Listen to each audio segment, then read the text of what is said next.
नमस्कार दोस्तों, मैं सुप्रिया स्वागत करती हूँ आपका डिकोड एग्जाम के डेली करंट अफेयर्स की क्लास में।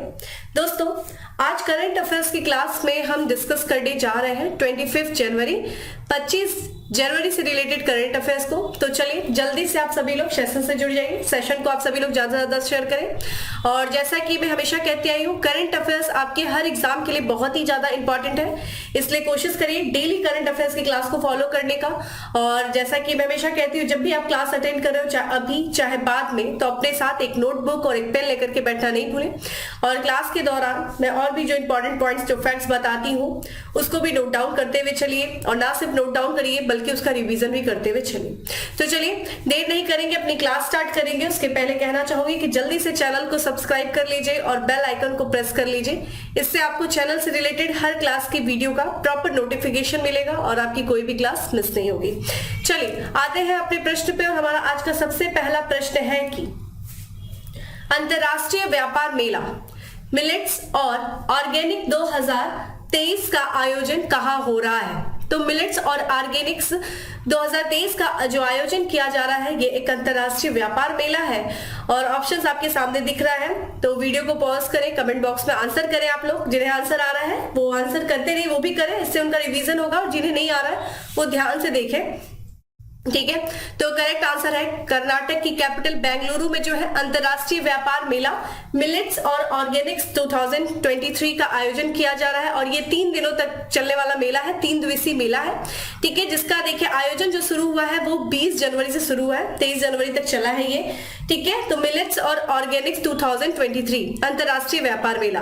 और ध्यान रखिएगा, ये बेंगलुरु के त्रिपुरा वासिनी में इसका आयोजन किया गया है। तो अगर बेंगलुरु आ जाए ऑप्शन तो बेंगलुरु, और अगर बेंगलुरु नहीं है और वहां पे त्रिपुरा वासिनी है तो ध्यान रखिएगा ऑप्शन आपका ये करेक्ट हो जाएगा, ठीक है। इस मेले का जो आयोजन किया जा रहा है वो कृषि विभाग और साथ ही साथ कर्नाटक सरकार के द्वारा इसका आयोजन किया जा रहा है।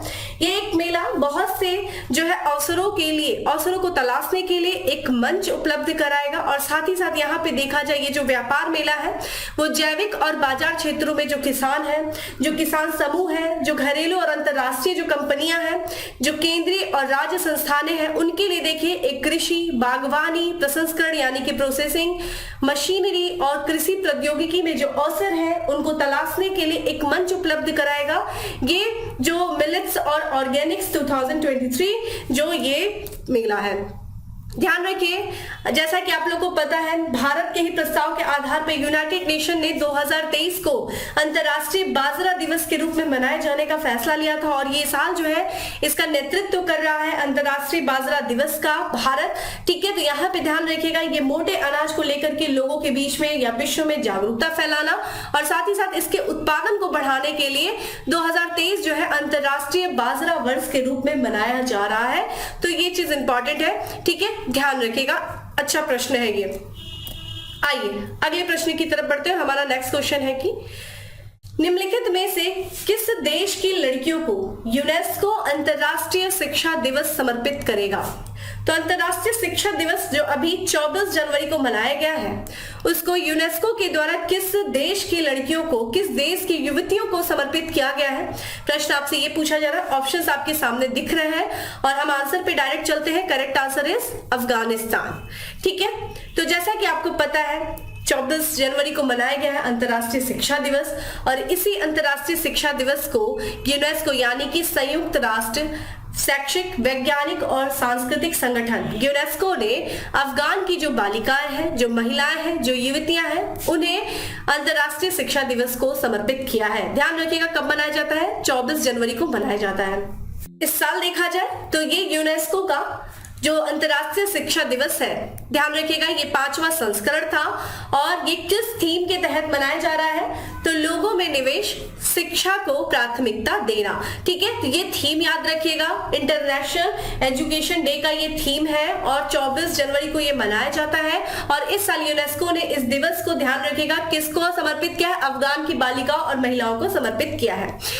आप अगर यहाँ पे हम देखें तो यूनेस्को के जो महानिदेशक हैं उन्होंने बहुत कुछ महत्वपूर्ण बातें यहाँ पे की। आंद्रे एजोल ने उन्होंने बताया, ध्यान रखिएगा, कोई भी देश जो है उस देश में जो लड़कियां होती हैं उनको शिक्षा से वंचित नहीं किया जाना चाहिए। ध्यान रखिएगा, शिक्षा देखिए एक सार्वभौमिक मानव अधिकार है और हर किसी को ये समान रूप से मिलना चाहिए और इसका ये जो सार्वभौमिक मानव अधिकार है शिक्षा, इसका सम्मान भी किया जाना चाहिए और हर किसी को ये समान रूप से मिलना चाहिए। ठीक है, इस कारण से जो है किसी भी देश में लड़कियों को शिक्षा से वंचित नहीं किया जाना चाहिए। इसी दौरान यहाँ पे जो है यूनेस्को ने एक डेटा दिया और उन्होंने यूनेस्को के अनुसार यहाँ पे ये बताया गया कि जो अफगानिस्तान में जो महिलाएं हैं, जो युवतियां हैं, उनमें देखा जाए लगभग 80% जो है वो शिक्षा से वंचित है।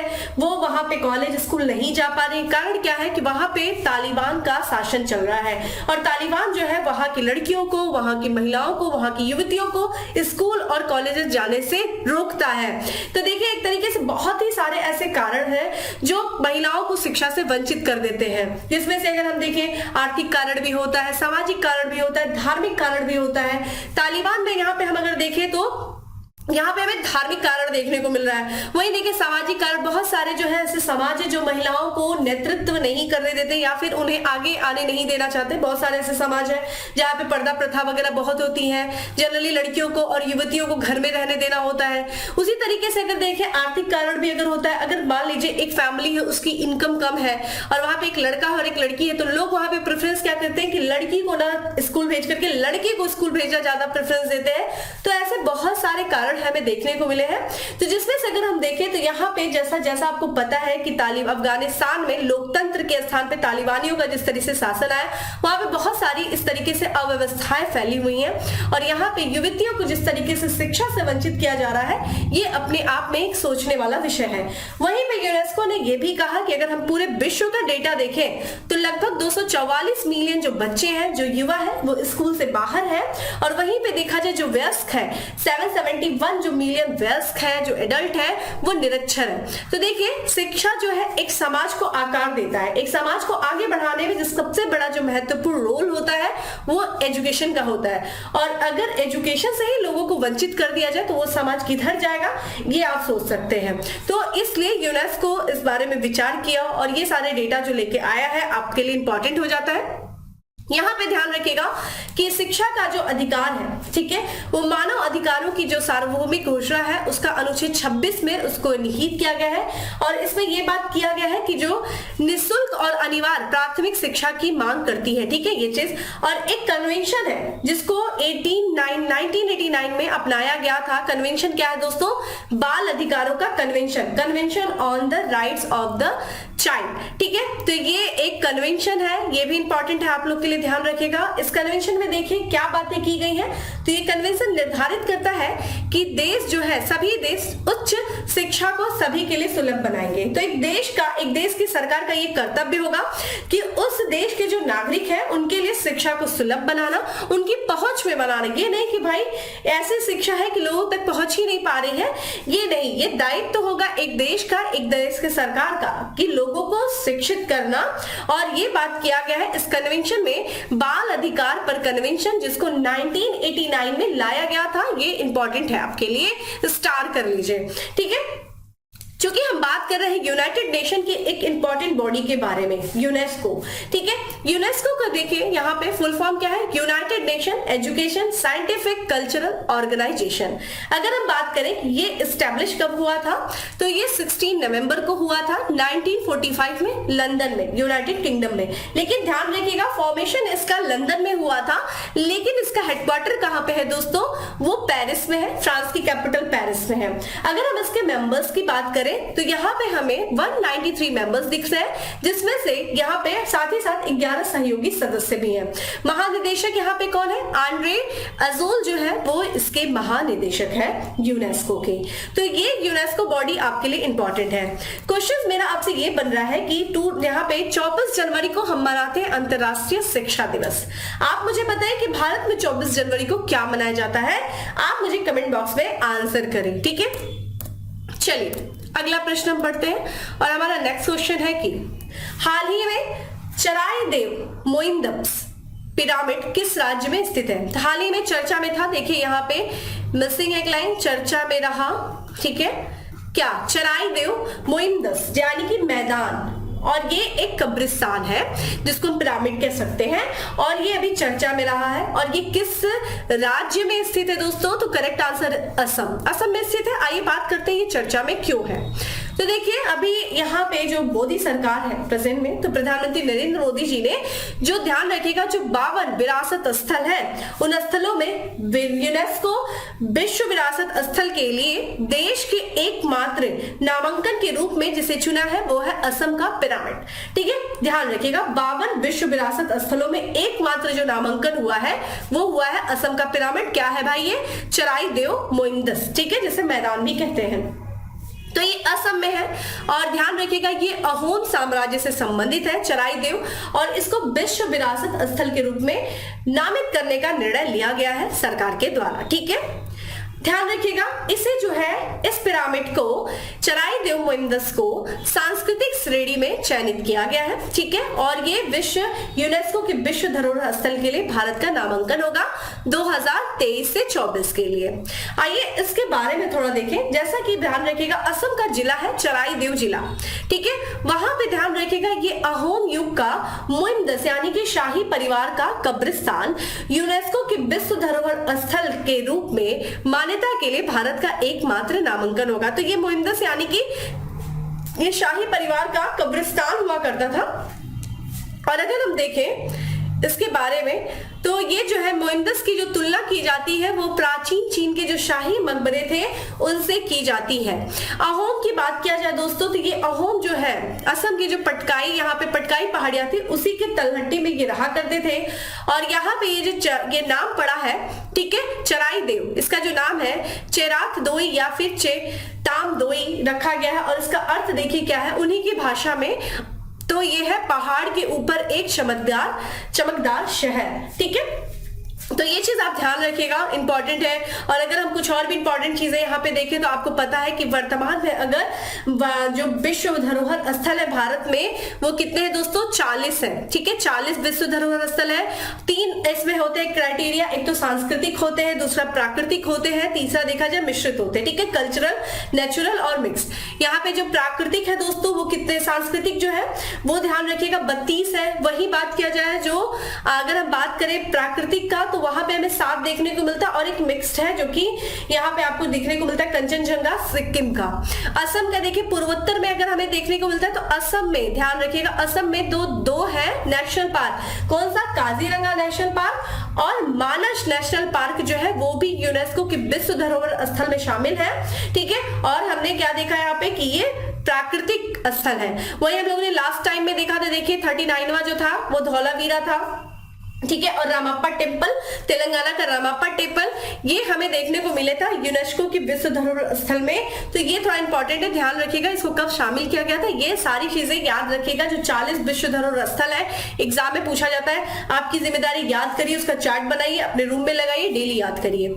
ठीक है, चलिए अगले प्रश्न की तरफ बढ़ते हैं। और हमारा नेक्स्ट क्वेश्चन है कि निम्नलिखित में से किस राज्य में सियांग जल विद्युत परियोजना स्थित है? सियांग जल विद्युत परियोजना अभी हाल फिलहाल में चर्चा में रही है, जिस कारण से ये क्वेश्चन आपसे पूछा गया, और इस तरह के प्रश्न आपके एग्जाम में पूछे जाते हैं। तो सियांग जल विद्युत जो परियोजना है ये ध्यान रखिएगा अरुणाचल प्रदेश में है। आइए देखते हैं क्यों ये चर्चा में है। तो सियांग जल विद्युत जो परियोजना है ये प्रस्तावित परियोजना है अरुणाचल प्रदेश में। ठीक है, अभी देखिए जो राष्ट्रीय जल विद्युत निगम है उसने एक रिपोर्ट जारी किया है। उस रिपोर्ट में यह बताया गया है कि देखिए तिब्बत में चीन के द्वारा एक परियोजना है, तिब्बत के मेडोग में, ठीक है, वहां पे चीन की एक प्रस्तावित परियोजना है जो कि 60,000 मेगावाट जल विद्युत परियोजना है। और ध्यान रखिएगा ये जो है परियोजना जो चीन के द्वारा प्रस्तावित है ये प्रभावित कर रही है जो अरुणाचल प्रदेश के ऊपरी सियांग जिलों में जो प्रस्तावित जल विद्युत परियोजना है उसके डिजाइन को ये प्रभावित कर रही है। ठीक है, जो अरुणाचल प्रदेश में जो ऊपरी सियांग जिले में जो प्रस्तावित जल विद्युत परियोजना है पनबिजली परियोजना, ये देखिए कितने मेगावाट की, 11,000 मेगावाट की। वही देखिए जो मेडोक में जो चीन के द्वारा परियोजना बनाई जा रही है जल विद्युत परियोजना वो 60,000 मेगावाट की है। ठीक है, प्रस्तावित जल विद्युत परियोजना की बात किया जाए तो इसका जो डिजाइन इस तरीके से किया जा रहा है कि जो मानसूनी प्रवाह है उस दौरान जो है 9 बिलियन क्यूबिक मीटर या फिर लगभग 9 बिलियन टन पानी का बफर स्टोरेज शामिल है। ठीक है, इस परियोजना के निर्माण का उद्देश्य देखिए क्या है, जो अगर ब्रह्मपुत्र में बाढ़ आती है तो उस बाढ़ के पानी का प्रबंधन करना। ठीक है, और भी कई रणनीतिक पहलू है इस परियोजना से संबंधित, लेकिन अगर स्पेशली देखा जाए तो बाढ़ की स्थिति में उस बाढ़ के पानी का प्रबंधन करना, यही इस जल विद्युत परियोजना का उद्देश्य है। ठीक है, तो ध्यान रखिएगा अगर आपसे पूछा जाए कि सियांग जल विद्युत परियोजना जो है वो कहां से संबंधित है, किस राज्य से, तो अरुणाचल प्रदेश से संबंधित है। चलिए अगला प्रश्न है दोस्तों की, भारतीय नौसेना में शामिल की गई 5वीं कलवरी श्रेणी की पनडुब्बी का क्या नाम है? तो ये 5वीं कलवारी श्रेणी की पनडुब्बी है जिसको भी हाल फिलहाल में भारतीय नौसेना में शामिल किया गया है और इसका नाम है INS वागीर। ठीक है, आइए इसके बारे में बात करते हैं। तो अभी देखिए यहाँ पे इसकी तस्वीर देख सकते हैं वागीर की, INS वागीर, और ये 5वीं कलवारी श्रेणी की पनडुब्बी है वागीर, और इसको अभी हाल ही में भारतीय वायुसेना में शामिल किया गया है। इसको जो बनाया गया था दोस्तों इस पनडुब्बी को, तो जो मुंबई में मझगांव डॉक शिप बिल्डर, यहाँ पे डॉक शिप बिल्डर्स है, उसने जो है फ्रांस के स्थित मेमस नेवल ग्रुप के सहयोग से इस पनडुब्बी का निर्माण किया है। इस पनडुब्बी को जो कमीशन किया गया है वो नौसेना प्रमुख है एडमिरल R हरि कुमार ने इस पनडुब्बी को कमीशन किया है, और इस पनडुब्बी के शामिल होने से ही जो भारतीय नौसेना की क्षमता है वो और मजबूत हो जाएगी। ठीक है, यहाँ पे बात किया जाए इसकी विशेषताओं में, वागीर पनडुब्बी की विशेषताओं में, तो ध्यान रखिएगा ये सतह रोधी युद्ध है, पनडुब्बी रोधी युद्ध, खुफिया जानकारी एकत्र करना, माइन बिछाने, निगरानी मिशन सहित विभिन्न मिशनों को पूरा करने में ये पनडुब्बी सक्षम है। और इसका नाम रखा गया है, एक मछली है जिसका नाम है सैंड रॉक, तो सैंड शार्क, माफ करिएगा, सैंड शार्क के नाम पे इसका नाम रखा गया है वागीर का। और ये मछली अपनी गोपनीयता और निडरता, ये 2 गुणों के लिए बहुत ही ज्यादा प्रसिद्ध है। आपसे मैंने बहुत बार चर्चा किया है प्रोजेक्ट 75 के बारे में, और ध्यान रखिएगा प्रोजेक्ट 75 के ही तहत जो है स्कॉर्पियन डिजाइन की 6 पनडुब्बी तैयार की जा रही है स्वदेशी रूप से। ठीक है, तो इंडिजिनियसली जो है 6 पनडुब्बियों को तैयार किया जा रहा है प्रोजेक्ट 75 के तहत। उसी में से ये है INS वागीर, जिसको कलवरी श्रेणी की ये पनडुब्बी है, जिसको भी हाल फिलहाल में शामिल किया गया है भारतीय नौसेना में। ठीक है, चलिए आगे बढ़ते हैं और अपने नेक्स्ट क्वेश्चन की तरफ बढ़ते हैं। और हमारा नेक्स्ट क्वेश्चन है कि निम्नलिखित में से किस IIT संस्था द्वारा मोबाइल ऑपरेटिंग सिस्टम भरोस विकसित किया गया है? तो ये एक मोबाइल सॉफ्टवेयर है, ठीक है, जिसका नाम है भरोस, और ये किस IIT संस्था के द्वारा विकसित किया गया है दोस्तों? तो करेक्ट आंसर IIT मद्रास के द्वारा। ठीक है, तो ये भारतीय प्रौद्योगिकी संस्था है IIT मद्रास। ठीक है, IIT मद्रास इंक्यूबेटेड फर्म ने एक मोबाइल ऑपरेटिंग सिस्टम विकसित किया है जिसका नाम है दोस्तों भरोस। और ये देखिए जो कि भारत में जो 100 करोड़ सेलफोन है उनके उपभोक्ताओं को लाभ पहुंचाएगी। किस तरीके से, देखिए इसको जो निर्मित किया गया है वो JNK ऑपरेशंस प्राइवेट लिमिटेड के द्वारा निर्मित किया गया है, और ये IIT मद्रास की ही एक स्थापित कंपनी है। ठीक है, और ये जो है इसके द्वारा स्वदेशी रूप से विकसित भरोस देश में मजबूत स्वदेशी महत्वपूर्ण कदम है। ठीक है, इस सॉफ्टवेयर की बात किया जाए दोस्तों तो इस सॉफ्टवेयर का नाम देखिए क्या है, भरोस है, और जो कि commercial of the self handset पर इंस्टॉल किया जा सकता है, जो यूजर को एक सुरक्षित वातावरण प्रदान करेगा। और इतना ही नहीं दोस्तों, इसमें देखिए NDA यानी कि नो डिफॉल्ट, ठीक है, एप्स भी है। इसका मतलब ये हुआ कि जिस तरीके से आप लोग मोबाइल फोन लेते हैं तो उसमें बहुत सारे ऐसे ऐप होते हैं जो आपकी जरूरत के नहीं होते, या आप नहीं चाहते हैं कि वो ऐप हमारे मोबाइल में रहे, लेकिन बावजूद इसके वो ऐप आपके मोबाइल में रहता है। लेकिन इस सॉफ्टवेयर में क्वालिटी ये होगी कि जो लोग उन एप्स का उपयोग करने के लिए मजबूर नहीं, किसी भी तरह के मजबूर नहीं किए जाएंगे, जिनका वो इस्तेमाल नहीं करना चाहते हैं, या जिन ऐप से वो अपरिचित है, या जिन पर उनको भरोसा नहीं है। ठीक है, तो ऐसे ऐप के इस्तेमाल करने के लिए वो लोग मजबूर नहीं किए जाएंगे। तो ये कुछ इसकी और भी विशेषताएं हैं। ठीक है, तो भरोस जो मोबाइल एप्लीकेशन है, ऑपरेटिंग सिस्टम है, उसको विकसित किया गया है IIT मद्रास के द्वारा। ठीक है, आइए अगले प्रश्न की तरफ बढ़ते हैं और हमारा नेक्स्ट क्वेश्चन है कि अंडमान और निकोबार द्वीप समूह के कितने द्वीपों का नामकरण परमवीर चक्र विजेताओं के नाम पर किया गया है?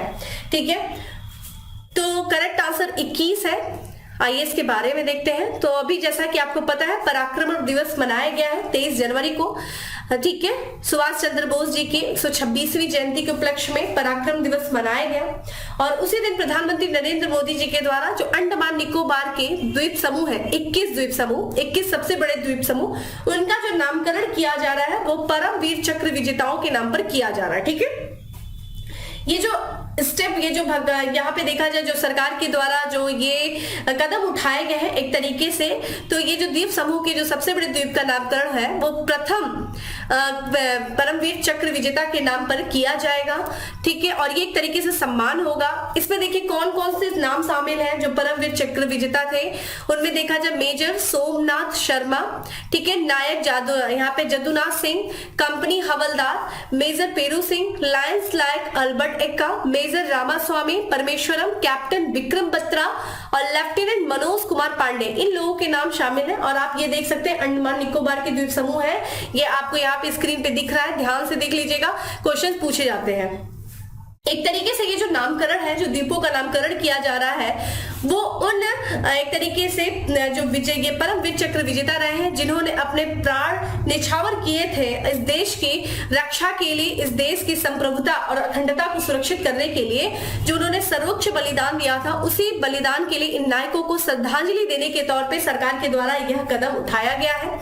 अगर देखें 2018 की बात किया जाए तो यहाँ पे जो एक द्वीप था सुभाष चंद्र बोस जी के नाम पर समर्पित जो रास द्वीप है अंडमान निकोबार का, उसका भी नाम नेताजी सुभाष चंद्र बोस जी के नाम पे रखा गया था। वहीं बात करें एक नील द्वीप है वहां पे जिसका नाम शहीद द्वीप किया गया था और हेवलॉक द्वीप का नाम स्वराज द्वीप किया गया था। तो ये सारी चीजें इंपॉर्टेंट है। मैच द फॉलोइंग ये क्वेश्चन आ भी चुका है, ठीक है। अगर आप लोग प्रीवियस इसके क्वेश्चंस को फॉलो कर रहे होंगे तो आपको आइडिया मिल रहा होगा कि ये क्वेश्चन आपके लिए बहुत ही इंपॉर्टेंट है और यहां से संबंधित प्रश्न पूछा भी जा चुका है। तो ये जो आपके स्क्रीन पे ये आप दिख रहा है जो अंडमान निकोबार के द्वीप किसका किस पे नाम रखा गया है, इसको थोड़ा सा ध्यान से देख लीजिएगा, ठीक है। चलिए अगले प्रश्न की तरफ बढ़ते हैं और हमारा नेक्स्ट क्वेश्चन है कि निम्नलिखित में से कहां विज्ञान के विषयों पर चर्चा के लिए S20 शिखर सम्मेलन आयोजित किया जाएगा। देखिए आयोजित है यहाँ पे, तो S मतलब साइंस 20, G20 की तर्ज पे S20 और ये विज्ञान के विषयों पर चर्चा करने के लिए S20 शिखर सम्मेलन का आयोजन किया जाएगा। कहां पे किया जाएगा दोस्तों? पुदुचेरी में किया जाएगा, ठीक है। तो इसका जो आयोजन किया जाएगा वो पुदुचेरी में किया जाएगा। S20 शिखर सम्मेलन का उद्देश्य क्या है दोस्तों? विज्ञान से संबंधित जो विषय है, विज्ञान से जुड़े विषय उन पर चर्चा करने के लिए।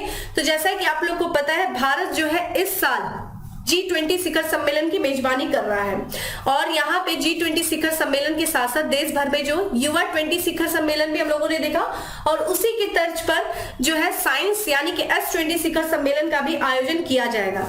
ये जो आयोजन है, ये जो बैठक है वो 30 से लेकर के 31 जनवरी की जाएगी। कहां पे दोस्तों? पुडुचेरी में। और इस दौरान देखिए किन किन विषयों पर, किन किन मुद्दों पर चर्चा होगा।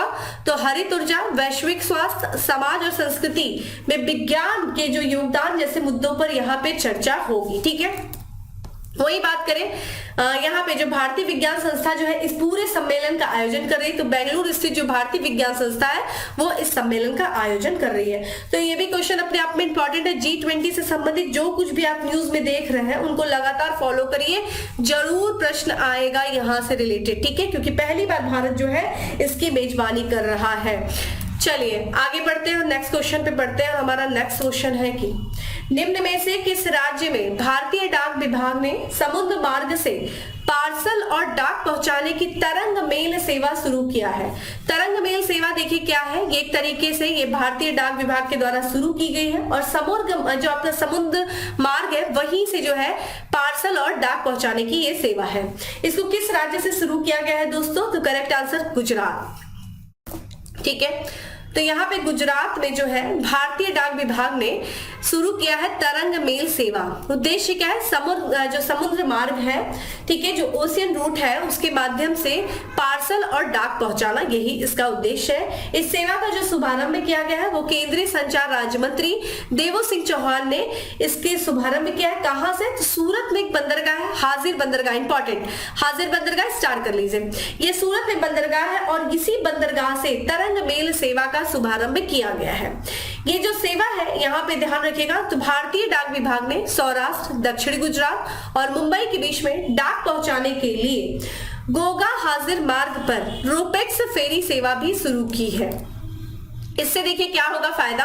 तो यहाँ पे जो सौराष्ट्र है, जो दक्षिणी गुजरात है और मुंबई जो क्षेत्र है, उनके बीच में जो औद्योगिक पार्सल है उनमें जो लगने वाला समय है वो कम होगा। एक तेजी से जो है पहुंच सुनिश्चित हो सकेगी इसके माध्यम से, इस सेवा से, तरंग मेल सेवा के माध्यम से। तो ये भी क्वेश्चन इंपॉर्टेंट है कि भारतीय डाक सेवा ने जो समुद्र मार्ग से पार्सल और डाक पहुंचाने का तरंग मेल शुरू किया है, वो शुरू किया है गुजरात में और इसका शुभारंभ सूरत में हाजिर बंदरगाह से किया गया है। आइए अपने लास्ट क्वेश्चन की तरफ बढ़ते हैं और हमारा लास्ट क्वेश्चन है कि कालका शिमला रेल मार्ग को किस वर्ष वर्ल्ड हेरिटेज साइट का दर्जा प्रदान किया गया। ठीक है, देखिए ये क्वेश्चन है, हम किसी और रेफरेंस में इसको देख रहे हैं। जो कालका शिमला रेल मार्ग है उसको देखिए वर्ल्ड हेरिटेज साइट का दर्जा प्राप्त है। इसको किस साल मिला था ये दर्जा दोस्तों? तो 2008 में मिला था। बात करते हैं हम किस रिलेवेंस में इस क्वेश्चन को यहाँ पे देख रहे हैं। तो देखिए जैसा कि आपको पता है यूनेस्को ने जो है 2008 में कालका शिमला रेल मार्ग को वर्ल्ड हेरिटेज साइट का दर्जा दिया था। और ध्यान रखिएगा ये जो रेल मार्ग है ये 119 वर्ष पुराना ये रेल मार्ग है और इसी पे जो है ध्यान रखिएगा कालका शिमला रेल मार्ग पे ही देश की पहली जो है हाइड्रोजन पावर ट्रेन का संचालन किया जाएगा, जिस कारण से ये रेल मार्ग इंपॉर्टेंट हो जा रहा है। ठीक है, तो आपसे अगर पूछा जाए कि देश की पहली हाइड्रोजन पावर ट्रेन का संचालन किस रेल मार्ग पे किया जाएगा, तो कालका शिमला रेल मार्ग पे किया जाएगा, जिसे 2008 में यूनेस्को ने वर्ल्ड हेरिटेज साइट का दर्जा दिया था। ठीक है, देखिए आज फिर यूनेस्को वर्ल्ड हेरिटेज साइट के बारे में पढ़ रहे, 2 बार आ गया, अच्छे से रिवीजन कर लीजिएगा। इसकी जो घोषणा की गई है इस ट्रेन को चलाने की केंद्रीय बजट में होगी। ट्रेन का जो संचालन है ध्यान रखिएगा green fuel clean fuel theme पर आधारित होगा। किसी भी तरह का कार्बन फुटप्रिंट नहीं होगा, कार्बन का उत्सर्जन नहीं होगा, पर्यावरण अनुकूल है ये ट्रेन। और ध्यान रखिएगा ये जो ट्रेन है वो आपको पता है वंदे भारत जो है ट्रेन चलाई गई है उसी के तर्ज पर इसको विकसित किया गया है। जितनी भी सुविधाएं जो वंदे भारत में है वो सारी सुविधाएं जो है इस ट्रेन में भी मिलेगा। इस ट्रेन में 7 कोच होंगे। और आपको बता दें जो पहली हाइड्रोजन ट्रेन चलने का जो था वो यहाँ पे जो फ्रांस की रेल ट्रांसपोर्ट कंपनी है आपका अल्स्टो, उसने विश्व की पहली हाइड्रोजन से चलने वाली ट्रेन को 2018 में प्रारंभ किया था। चलिए आप मुझे बताइए कि विश्व में सबसे पहले हाइड्रोजन ट्रेन किस देश में चलाई गई थी। और अगर आपसे पूछा जाए एशिया में सबसे पहले हाइड्रोजन ट्रेन को चलाने वाला कौन सा देश है तो आप मुझे कमेंट बॉक्स में बताइए, क्योंकि अभी मैंने कुछ ही दिन पहले आपको ये चीज बताई थी। तो अच्छे से देख करके मुझे ये चीज बताइए। अब आते हैं फैक्ट्स ऑफ द डे पे। दोस्तों आज का हमारा सबसे पहला फैक्ट है कि हाल ही में वर्ष 2022 के सबसे प्रतिष्ठित वैज्ञानिक सम्मान से नवाजा गया है किसे? आर विष्णु प्रसाद को। ठीक है, आर विष्णु प्रसाद को 2022 के सबसे प्रतिष्ठित वैज्ञानिक सम्मान से नवाजा गया है। कृषि मंत्रालय के द्वारा 1 दिवस की इंडिया कोल्ड चैन कॉन्क्लेव का आयोजन किया गया। कहां पे दोस्तों? नई दिल्ली में। तो इंडिया कोल्ड चैन कॉन्क्लेव का आयोजन नई दिल्ली में किया गया है कृषि मंत्रालय के द्वारा। वही बात करें इंडियन ओपन 2023 के फाइनल में जापान के अकाने यामागुची को हराकर टूर्नामेंट जीता है किसने? आन से यंग ने। ठीक है, जो कि कहां से? दक्षिण कोरिया से संबंधित है। वही बात करें भारत का सबसे शीर्ष ब्रांड वो वैश्विक स्तर पर 9वें स्थान पर रहा है कौन? जियो। तो जियो जो है ये भारत में सबसे शीर्ष ब्रांड रहा है और अगर हम वर्ल्ड लेवल पे देखें तो इसका 9वां स्थान आता है। वही बात करें कि national sports club of India snooker open crown 2023 जीता है किसने? लक्ष्मण रावत ने जीता है। तो दोस्तों ये था आज का हमारा करंट अफेयर्स की पीडीएफ आपको टेलीग्राम ग्रुप पे मिल जाएगी, जिसका लिंक आपको डिस्क्रिप्शन बॉक्स में दिया हुआ है। जाइए डाउनलोड करिए और अपने जो है डेली करंट अफेयर्स के शॉर्ट नोट्स बनाइए, रिवीजन करिए। बाकी इसी तरीके से हम डेली करंट अफेयर्स की क्लास में मिलते रहेंगे। चलिए फिर अगली क्लास में मिलेंगे, तब तक के लिए bye, have a good day, stay safe and stay happy.